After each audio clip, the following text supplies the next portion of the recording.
arena in a long, long time. So here she is from the left now, as you say, the WAH-1. And of course, someone like you, Ben, with your knowledge will know all the differences. It's not quite the D model because this has already got uprated engines, of course, the RTMs, Rolls-Royce, and indeed a very much more advanced, certainly operationally, control the operations and indeed using the TADs and the defensive aid suites as well. Now, we've had a few restrictions obviously on Apache, not least because we have to preserve it for operational reasons. It's been fully booked by the Taliban for many years now, so it's an absolute pleasure to get it here in front of you. So this isn't going to be the most dynamic of displays. We're really going to growl at this. Yeah, at the controls for this display, by the way, Captains Murray Nichol and Tom Corrigan. They're both part of the attack helicopter force at WAH-1, aren't they, George? Indeed they are. They've already got a couple of operational tours added to their name, and they're going off again in January, the pair of them. Of course, Murray, affectionately known as Chuck to his friends. There's always a story in these nicknames, of course, and no, they're working flat out, the AH force, so all the more amazing, really, that they can produce a mini display for us here with that beautiful wing over there. But we don't put it through the paces that you would see with the Dutch, mainly because, of course, the big donut on the top, a hugely expensive and dramatically useful radar, that. Yes, now, George, you have a wide experience of flying different Army Air Corps aircraft, and worth mentioning, ladies and gentlemen, that it was here at Duxford in 2001 that the Apache made its proper public debut in Army Air Corps service, wasn't it? And George, you were part of that. Well, it was a very exciting day because I was at the front end of a 12-ship formation in the Beaver, which you see just down the flight line, and virtually every aircraft in the Army Air Corps invention was part of that, with a brand new Apache in the back. When the Apache called over and said, "Got something on the radar, chaps," just as we were turning into finalists. And the next call we heard was Harrier, 30 seconds. Well, you can imagine what it was like leading that formation.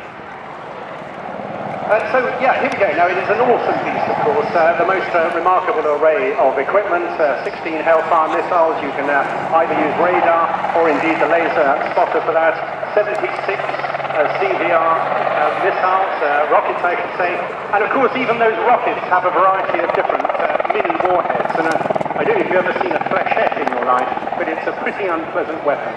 And up front, the M230 chain gun, and that's slaved to the helmet, isn't it? Indeed, ladies and gentlemen, boys and girls, the crew are looking at you now through their amazing array of aids, including the 127 times day TV camera.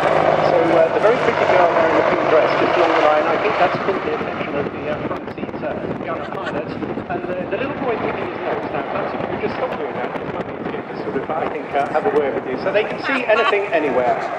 And of course you can fire the missiles from up to 8 kilometres away. So you really don't get to see the Apache when it's doing over the top now, Michael. The entire front line of Apache force is now concentrated at WAH-1, isn't it? There's still the training unit at Middle Wallop? Yes, indeed. We do the basically the initial conversion training, and then we go to the operational conversion at WAH-1. And of course, this is all to do with fleet management, and it is the better, more improved, and economic way to manage the entire fleet. While we mentioned managing the fleet, they've recently christened one of the Apaches at WAH-1 the Dixon Pioneer 3. And that is in memory of a remarkable event which we commemorated on Salisbury Plain just a few weeks ago, the 100th anniversary of the very first military aviation flight. And what is going on today is really an advanced version of what was first put up in the sky in a box type in 1910. And it was that one day, in the presence of both Lord Kitchener and Winston Churchill, that Bertram Dixon, in his box type, convinced the masters of the bill to set up the Royal Flight Corps. And here we are, all partial, we're all joint operators these days, always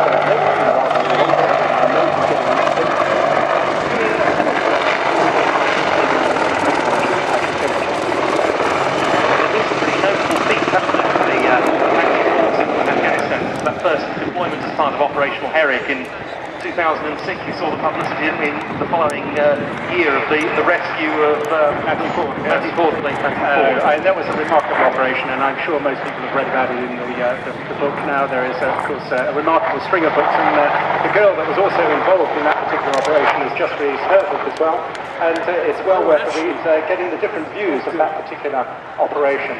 And it is a formidable piece.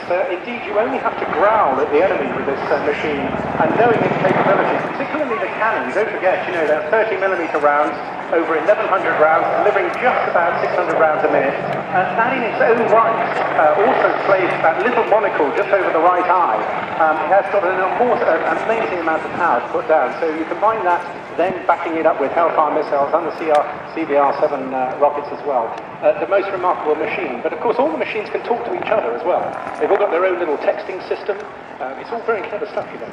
67 Apaches procured initially for the Army Air Corps, and unlike some, one could say, it will happen on time, didn't it? Pretty much, as far as the deliveries were concerned. Well, you need just the right amount of power at just the right time, and that is procurement at its best. Now, it took a long fight, of course, to get that far, and, you know, I think they've done extremely well, with only one very minor incident, really. They've all had a remarkably strong, very robust airframes, and yeah, they're here to stay.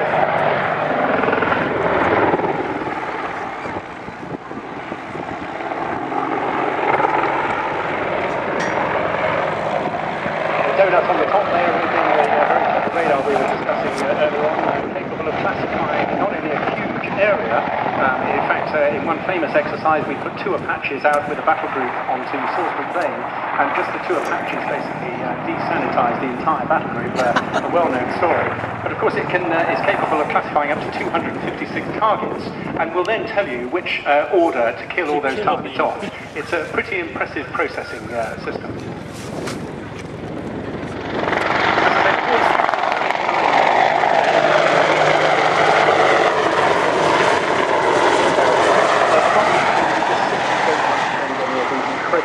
Valuable aircraft. So here comes Tom now and Murray to wave goodbye. Boys and girls, do give them a big wave. They're working very hard there, and they're watching you through their cameras and their monocles as well. A very rare public appearance there, the first public display of a major air show for some time.